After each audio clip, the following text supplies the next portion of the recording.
Primeiro livro dos Reis, capítulo 11. Salomão afasta-se de Deus. Salomão amou muitas mulheres estrangeiras. Além da filha do rei do Egito, ele casou com mulheres etéias e com mulheres dos países de Moabe, Amon, Edom e Sidom. Casou com elas, mesmo sabendo que o Senhor Deus havia ordenado aos israelitas que não casassem com mulheres estrangeiras, porque elas fariam com que os corações deles se voltassem para outros deuses. Salomão casou com 700 princesas e também teve 300 concubinas. Elas fizeram com que ele se afastasse de Deus, e quando ele já estava velho, fizeram com que o seu coração se voltasse para deuses estrangeiros. Ele não foi fiel ao Senhor seu Deus como Davi, o seu pai, havia sido. Salomão adorou Astarote, a deusa de Sidom, e Moloque, o nojento deus de Amon. Ele pecou contra o Senhor e não foi fiel a ele como Davi, o seu pai, havia sido. Na montanha que ficava a leste de Jerusalém, ele construiu um lugar para a adoração de Quemos, o nojento deus de Moabe, e um lugar para a adoração de Moloque, o nojento deus de Amon. Também construiu lugares de adoração onde todas as suas mulheres estrangeiras queimavam incenso e ofereciam sacrifícios aos seus próprios deuses. O Senhor, o Deus de Israel, havia aparecido a Salomão 2 vezes e lhe havia ordenado que não adorasse deuses estrangeiros. Mesmo assim, Salomão não obedeceu ao Senhor, mas afastou-se dele. Por isso, o Senhor ficou muito irado com Salomão e disse: "Você quebrou a sua aliança comigo e desobedeceu aos meus mandamentos. Por isso, eu vou tirar o reino de você e vou dá-lo a um dos seus oficiais. No entanto, por amor a Davi, o seu pai, eu não farei isso enquanto você estiver vivo, mas durante o reinado do seu filho. E não tomarei dele o reino inteiro, mas deixarei que ele fique com uma tribo por causa do meu servo Davi e por causa de Jerusalém, que escolhi para ser a minha cidade." Os inimigos de Salomão. O Senhor Deus fez com que Hadade se virasse contra Salomão. Hadade era da família do rei de Edom. Muito antes disso, quando Davi tinha conquistado Edom, Joabe, o comandante do exército de Israel, havia ido até lá para sepultar os mortos. Ele e os seus soldados ficaram ali 6 meses e durante esse tempo mataram todos os homens de Edom. Somente escaparam Hadade e alguns escravos edomitas, que pertenciam ao seu pai. Eles fugiram para o Egito. Naquele tempo, Hadade ainda era menino. Eles saíram de Midian e foram até Parã, onde alguns homens se juntaram a eles. Então viajaram para o Egito e foram falar com Faraó, rei daquele país. Este deu a Hadade um pedaço de terra e uma casa, e lhe forneceu comida. Hadade ganhou a amizade do rei, e ele lhe deu sua cunhada, a irmã da rainha Táfnes, em casamento. A esposa de Hadade deu à luz um filho chamado Genubate, que foi criado pela rainha no palácio, onde ele morava com os filhos do rei. Um dia, no Egito, Hadade ficou sabendo que Davi tinha morrido e que Joabe, o comandante do seu exército, também estava morto. Então disse ao rei: "Deixe que eu volte para minha terra." E o rei disse: "Por que você quer voltar? Será que aqui está lhe faltando alguma coisa e por isso você quer voltar para sua terra?" "Não me falta nada", respondeu Hadade, "mas deixe-me ir." Então Hadade voltou para sua terra, e como rei de Edom, foi um mau e feroz inimigo de Israel. Deus também fez com que Rezon, filho de Eliada, se virasse contra Salomão. Rezon havia fugido do seu patrão, o rei Hadadezer, de Zoba, e tinha se tornado chefe de uma turma de bandidos. Isso aconteceu depois que Davi derrotou Hadadezer e matou os sírios, que eram aliados dele. Rezon e os seus homens foram morar em Damasco, e ali eles o fizeram rei da Síria. Rezon foi inimigo de Israel durante toda a vida de Salomão. A promessa de Deus a Jeroboão. Houve outro homem que se virou contra o rei Salomão. Foi Jeroboão, filho de Nabate, que era de Zereda, no território da tribo de Efraim. Jeroboão era oficial de Salomão, e a sua mãe era uma viúva chamada Zerua. Esta é a história da revolta de Jeroboão. Salomão estava aterrando o lado leste da cidade de Jerusalém e consertando as muralhas da cidade. Jeroboão era um jovem capaz, e Salomão viu que ele trabalhava com vontade. Então o colocou como encarregado de todos os trabalhadores forçados do território das tribos de Manassés e Efraim. Um dia, Jeroboão saiu de Jerusalém em viagem, e o profeta Aías, de Siló, se encontrou com ele sozinho na estrada, no meio do campo. Então Aías tirou a capa nova que estava usando, cortou-a em 12 pedaços e disse a Jeroboão: "Fique com 10 pedaços, porque o Senhor, o Deus de Israel, está lhe dizendo o seguinte: eu vou arrancar o reino da mão de Salomão e vou dar 10 tribos a você. Salomão ficará com uma tribo por causa do meu servo Davi, e por causa de Jerusalém, a cidade que escolhi em toda a terra de Israel para ser minha. Vou fazer isso porque Salomão me rejeitou e tem adorado deuses estrangeiros: Astarote, a deusa de Sidom, Quemos, o deus de Moabe, e Moloque, o deus de Amon. Salomão tem me desobedecido, ele tem agido de maneira errada e não tem guardado as minhas leis e as minhas ordens, como Davi, o seu pai, guardou. Mas eu não vou tomar de Salomão o reino todo, vou deixar que ele governe enquanto viver. Eu farei isso por causa de Davi, o meu servo, que escolhi e que obedeceu aos meus mandamentos e leis. Do filho de Salomão eu tomarei o reino e darei a você 10 tribos. Mas deixarei que o filho de Salomão fique com uma tribo, para que eu sempre tenha um descendente de Davi reinando em Jerusalém, a cidade que escolhi como lugar onde devo ser adorado. Jeroboão, eu vou fazer de você o rei de Israel, e você vai governar todo o território que quiser. Se você der atenção a todas as minhas ordens e viver de acordo com a minha vontade, fazendo aquilo que eu aprovo e obedecendo às minhas leis e aos meus mandamentos, como fez o meu servo Davi, então eu sempre estarei com você. Eu farei com que você seja o rei de Israel. E como fiz com Davi, certamente farei com que os seus descendentes governem depois de você. Por causa do pecado de Salomão, eu castigarei os descendentes de Davi, mas isso não será para sempre. Por causa disso, Salomão tentou matar Jeroboão, mas ele fugiu para o Egito. Jeroboão ficou com Sisaque, rei do Egito, e morou lá até a morte de Salomão. A morte de Salomão. Todas as outras coisas que Salomão fez, os seus atos e a sua sabedoria, estão todos registrados na história de Salomão. Ele governou 40 anos em Jerusalém como rei de todo o povo de Israel. Salomão morreu e foi sepultado na cidade de Davi, e o seu filho Roboão ficou no lugar dele como rei. Carta aos Filipenses, capítulo 2.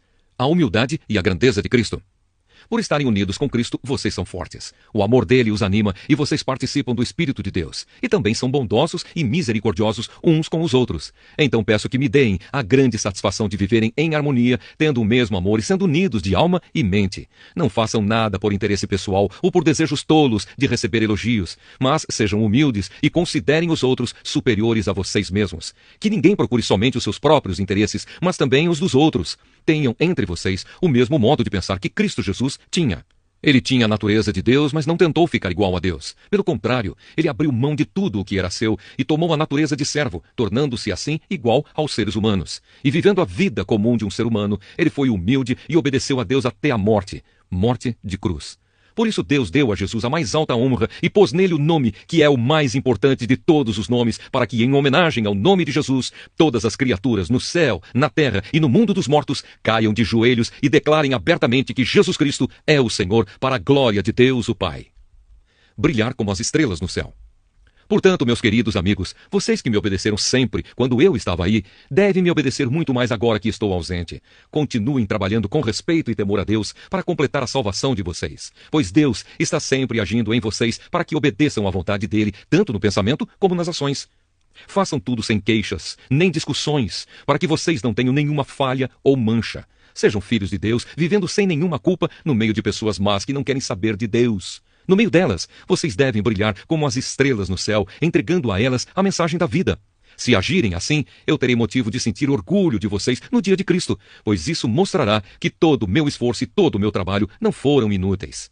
Talvez o meu sangue, isto é, a minha vida, seja apresentado como uma oferta junto com o sacrifício que vocês, por meio da sua fé, oferecem a Deus. Se isso acontecer, ficarei contente e me alegrarei com todos vocês. Do mesmo modo, vocês também devem ficar contentes e se alegrar comigo.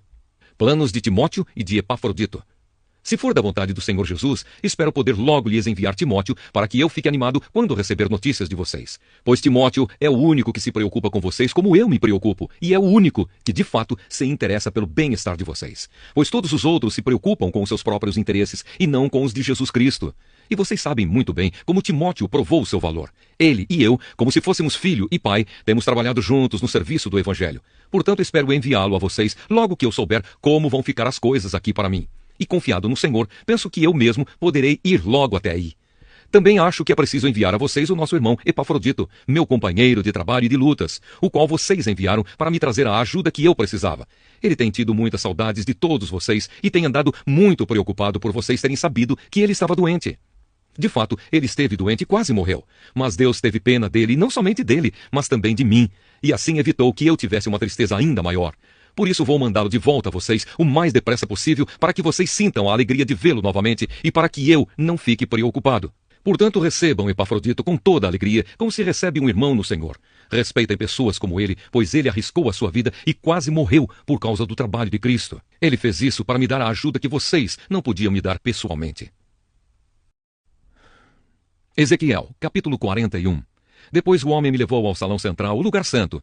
Ele mediu a passagem que dava para esse salão e tinha 3 metros de comprimento por 5 de largura, com paredes de 2,5 metros de cada lado. E mediu o salão, que tinha 20 metros de comprimento por 10 de largura. Em seguida, ele foi até o último salão. Mediu a passagem que dava para ele e tinha 1 metro de comprimento por 3 de largura. Dos dois lados havia paredes de 3,5 metros de grossura. Também mediu o salão. Era quadrado, com 10 metros de cada lado e ficava adiante do salão central. Aí o homem me disse: este é o lugar santíssimo. Os cômodos encostados nas paredes do templo. O homem mediu a grossura da parede interna do templo e era de 3 metros. Em toda a volta do templo havia uma porção de pequenos cômodos encostados na parede, medindo 2 metros de largura cada um. Esses cômodos estavam em 3 andares, 30 cômodos em cada andar. A parede de fora do templo ia ficando mais estreita em cada andar, e assim os cômodos estavam encostados na parede, mas não eram presos nela. Portanto, as paredes do templo, vistas de fora, pareciam ter a mesma grossura de cima a baixo. Havia 2 escadarias largas do lado de fora dos cômodos que estavam construídos, encostados na parede do templo em toda a sua volta. Assim podia-se subir do térreo ao andar do meio e ao andar de cima. A parede de fora desses cômodos tinha 2,5 metros de grossura. Havia uma porta que dava para os cômodos do lado norte do templo e uma que dava para os cômodos do lado sul. Vi que em volta do templo havia um terraço que media 2,5 metros de largura. Esse terraço estava 3 metros acima do chão e ficava no mesmo nível do alicerce dos cômodos que estavam ao lado das paredes do templo. Em volta do templo, entre o terraço e os edifícios usados pelos sacerdotes, havia um espaço livre de 10 metros de largura. O edifício do lado oeste. Do lado oeste, no fim do espaço livre, havia um edifício que dava para o templo. Tinha 35 metros de um lado e 45 do outro. As 2 paredes eram de 2,5 metros de grossura em toda a volta. As medidas totais do templo. O homem mediu o lado de fora do templo. Tinha 50 metros de comprimento. Do fundo do templo, atravessando o pátio até a ponta do edifício do lado oeste, a distância também era de 50 metros. A largura da frente do templo, junto com o espaço livre dos 2 lados, era de 50 metros. O homem mediu o comprimento do edifício, que ficava do lado oeste do templo, no fim do espaço livre, e também os seus corredores de cada lado. E esse comprimento também era de 50 metros. Detalhes do templo. O salão de entrada do templo, o lugar santo e o lugar santíssimo eram todos forrados de madeira, desde o chão até as janelas. Essas janelas podiam ser cobertas. Por dentro, as paredes do templo até o alto das portas estavam todas cobertas de figuras entalhadas de palmeiras e de animais com asas. Vinha primeiro uma palmeira e depois um animal, e continuava assim em toda a volta. Cada animal tinha 2 caras, uma cara de homem, virada para a palmeira de um lado, e uma cara de leão, virada para a palmeira do outro lado. Era assim em toda a volta da parede, desde o chão até o alto das portas. Os batentes do lugar santo eram quadrados. O altar de madeira. Na frente da entrada do lugar santíssimo havia uma coisa que parecia um altar de madeira. Tinha 1,5 metros de altura por 1 metro de largura. Os cantos, a base e os lados eram de madeira. O homem me disse: esta é a mesa que fica na presença de Deus, o Senhor. As portas. Havia uma porta na ponta da passagem que dava para o lugar santo e outra porta na ponta da passagem que dava para o lugar santíssimo. Eram portas de 2 folhas, de abrir no meio. Havia figuras de palmeiras e de animais com asas entalhadas nas portas do lugar santo, como havia nas paredes. Nos lados do lugar santo havia janelas, e as paredes eram decoradas com figuras de palmeiras. Salmo 92. Hino de gratidão a Deus. Salmo, canção para os sábados. Ó Senhor Deus, como é bom dar-te graças. Como é bom cantar hinos em tua honra, ó Altíssimo. Como é bom anunciar de manhã o teu amor e de noite a tua fidelidade com a música de uma harpa de 10 cordas e ao som da lira. Ó Senhor Deus, os teus feitos poderosos me tornam feliz. Eu canto de alegria pelas coisas que fazes. Que grandes coisas tens feito, ó Senhor. Como é difícil entender os teus pensamentos. Aqui está uma coisa que o tolo não entende e o ignorante não pode compreender. Os que praticam más ações crescem como a erva, e os perversos podem prosperar, porém eles serão completamente destruídos. Pois tu, ó Senhor, estás para sempre acima de tudo e de todos. Nós sabemos que os teus inimigos morrerão e que todos os maus serão derrotados. Tu me tens tornado forte como um touro selvagem e me tens abençoado com a felicidade. Tenho visto a derrota dos meus inimigos e ouvido os gritos dos maus. Os bons florescem como as palmeiras. Eles crescem como os cedros dos montes Líbanos. Eles são como árvores plantadas na casa do Senhor, que florescem nos pátios do templo do nosso Deus. Na velhice, eles ainda produzem frutos. São sempre fortes e cheios de vida. Isso prova que o Senhor Deus é justo. Prova que Ele, a minha rocha, não comete injustiça. Salmo 93. Deus, o Rei do Universo. O Senhor Deus é Rei. Ele está vestido de majestade e coberto de poder. A terra está firme no seu lugar e não pode ser abalada. Ó Senhor, o teu trono está firme desde o princípio. Tu sempre exististe. Ó Senhor Deus, o mar profundo levanta sua voz, o mar ergue a sua voz e ruge. O Senhor reina no céu com poder. A sua força é maior do que a fúria do oceano e mais poderosa do que as ondas do mar. As tuas leis, ó Senhor, merecem confiança, e o teu templo é santo para sempre.